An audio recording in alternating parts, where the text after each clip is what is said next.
ধারাবাহিকের শুরুতে দেখা যায় যে নতুন তো ভোরের সঙ্গে কথা বলছে, ভোর তো বলে দিয়েছে যে ও যাবে না। তখন নতুন বলছে তুমি কি যাওয়ার কারণ বলেছো? তখন ভোর বলছে যাব না, এটাই তো অনেক, আর অনেক তো জুনিয়ররা আছে যারা যেতে পারলে একেবারে ধন্য হয়ে যাবে, তাই আমি কেন যাব না? কি কিসের জন্য সেটা নিয়ে কারোর মাথা ঘামানোর কোনো দরকার নেই। দিন স্যারও মাথা ঘামাননি। তো তখন নতুন বলছে আমি একটা কথা জিজ্ঞেস করতে পারি? ভোর বলছে কি বলুন। নতুন বলছে যে তুমি এই সেমিনারটায় যাওয়া নিয়ে খুব এক্সাইটেড ছিলে, হঠাৎ কি হয়ে গেল? ভোর বলছে আপনি কি কারণটা সত্যি জানেন না নাকি বুঝতে পারছেন না? নতুন বলছে না আমি সত্যি জানি না। ভোর বলছে আমার যাওয়া নিয়ে তো আপনার খুব একটা মত ছিল না। আপনার স্ত্রী মানে ম্যাম, উনি তো আমাকে বলেই দিয়েছে আমি যাতে না যাই। উনি তো রীতিমতো আমাকে প্রকাশ্যে ধমক দিয়েছেন। আপনিও তো আমাকে ছেড়ে দেননি, তাই আমার মনে হয় যে আমার যাওয়াটা উচিত হবে না। নতুন তখন বলছে ভোর তুমি সেদিনকে যেভাবে কথা বলছিলে তো ও সেটা নিয়ে আপত্তি জানিয়েছিল।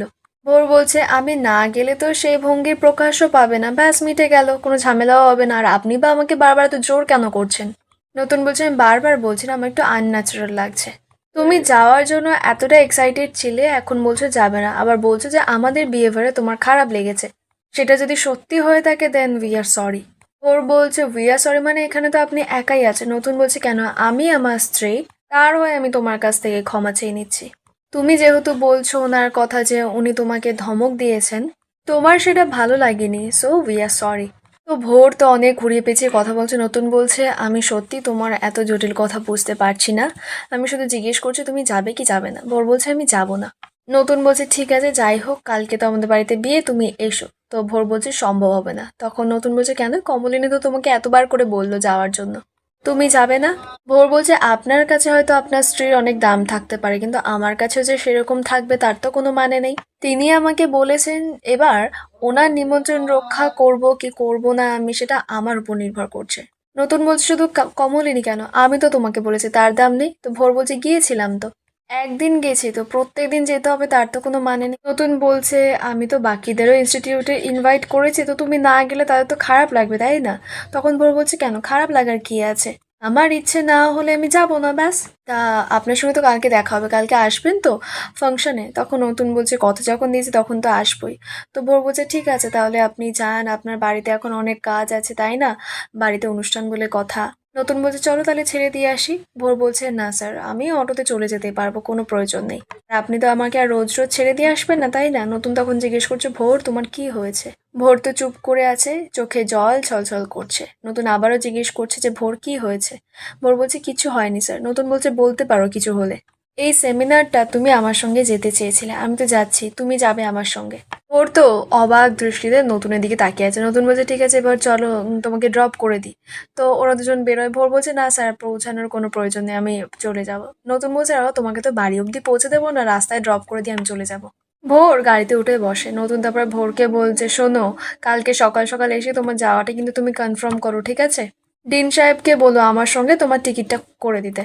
ভোর তখন স্পষ্ট জানিয়ে দেয় যে আমি কিন্তু নিজেকে সরিয়ে নিতে চেয়েছিলাম, গুটিয়ে নিতে চেয়েছিলাম, কিন্তু আপনি সেটা দিলেন না হতে। এরপর কিন্তু আমার কোনো ব্যবহারের দায় আমার উপর বর্তাবে না। নতুন বলছে যে বুঝলাম না। ভোর বলছে একটু ভালো করে ভেবে দেখবেন তাহলেই বুঝতে পারবেন।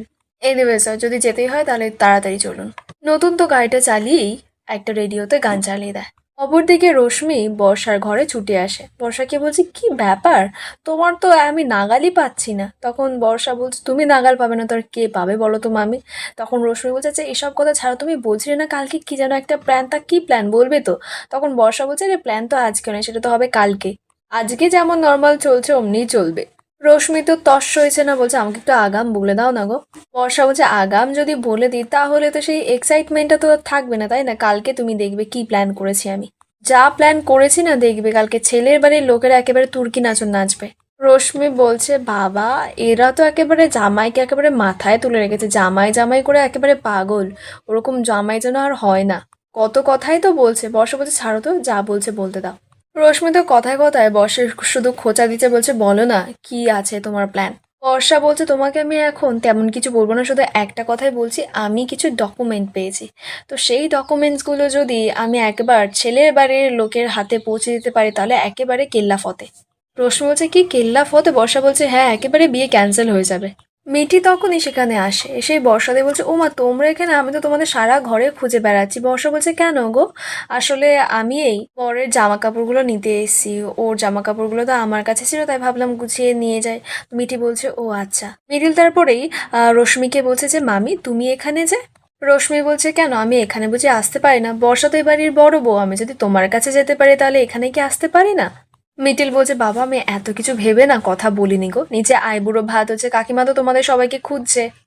আমি খুঁজতে খুঁজতে এখানে এসে মানে বর্ষাদির ঘরে এসে তোমাকে দেখতে পেলাম, তাই বললাম। আর দেখো তুমি কার ঘরে যাবে কি যাবে না সেটা তো তোমার পছন্দ। আমি বলার কি? রশ্মি বলছে, না না আমি সেই বলছিলাম আর কি, তুমি এত ঘুরপাচ কেন ভাবছো? আসলে কি বলতো, বুবলাইটাকে না আমরা বড্ড ভালোবাসি, ও মামার বাড়িতেই তো বেশিরভাগ সময় থাকতো। মিটিল বলছে, ও তা বাবিল থাকতো না বলে বোধহয় ওকে কম ভালোবাসো, তাই না?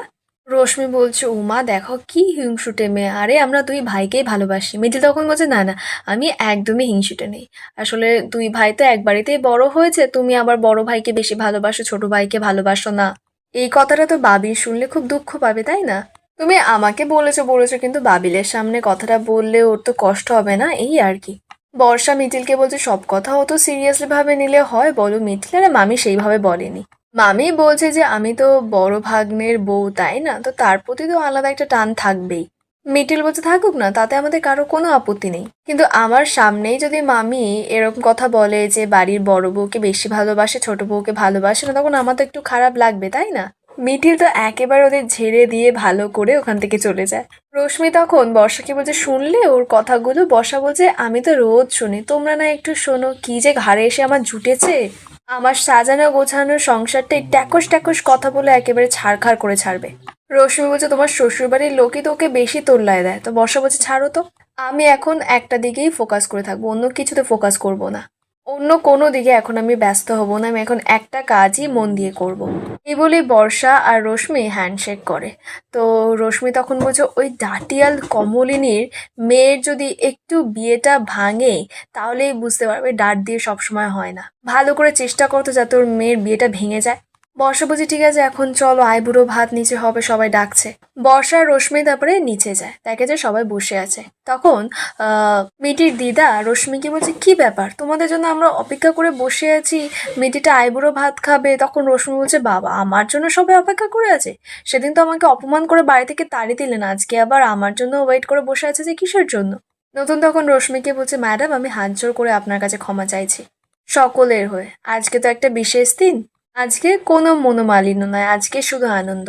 প্রসূন তখন রশ্মিকে বলছে, আরে তোমাকে একটা তো সিম্পল কথা বলা হয়েছে। বর্ষা তখন রশ্মির কানে কানে বলছে, মামি এখন তুমি সবার সঙ্গে ভালোভাবে ব্যবহার করে মিষ্টিভাবে মিলেমিশে থাকো, না হলে তো আবার বিপদে পড়বে, তাই না? রশ্মি তখন হাসতে হাসতে বলছে, আসলেই আমি একটু বর্ষার সঙ্গে গেছিলাম শাড়িটারি দেখতে, আমার একমাত্র ভাগ্নির বিয়ে বলে কথা, একটু সাজুগুজু করতে হবে না? কমলিনী তখন রশ্মিকে বলছে, ও বৌদি একদম ঠিক আছে, আরে 10টা নয় 5টা নয়, একটা মাত্র মামি, তুমি তুমি সাজবে না তো আর কে সাজবে? বর্ষা তো হেসে হেসে ঠিক কৃষাণুকে অপমান করে সকলের সামনে, বলছে, এই দেখো আমাদের পেটুক জামাই ঠিক আমাদের বাড়িতে আইবুড়ো ভাত খেতে চলে এসেছে গন্ধে গন্ধে, তাই না? কৃষাণু তখন বলছে, বাবারে বিয়ে তো আর মিটির একা হচ্ছে না, আমারও হচ্ছে, আর আইবুড়ো ভাত খেতে গেলে তো আমাকেও খেতে হবে। আর আমি কিন্তু শুধু আইবুড়ো ভাত খেতে আসিনি, আমি এসেছি বিকেলবেলা আপনাদের সকলকে ধরে বেঁধে ওই বাড়িতে নিয়ে যাব বলে, মানে আমাদের বাড়িতে, সেই কারণেই আসা আর কি। বর্ষা তখন নাটক করে বলছে, এই রে আমি যেতে পারবো না, আমার অনেক কাজ, এই বাড়ির বড় বউ বলে কথা, তাই না, জলসা থেকে শুরু করে বিয়ে অবধি অনেক কাজ, আমাকে প্লিজ ছেড়ে দাও। ঠাম্মি তখন কমলিনী ওদেরকে বলছে, না আর সময় নষ্ট করো না, সময় কেন নষ্ট করছো, মেয়েটার সামনে কখন থেকে পাতে ভাত দিয়ে বসে রেখেছো। আর এখানেই আজকের পর্বের আপডেট শেষ হয়, দেখা হবে আগামী পর্বের আপডেটের সঙ্গে।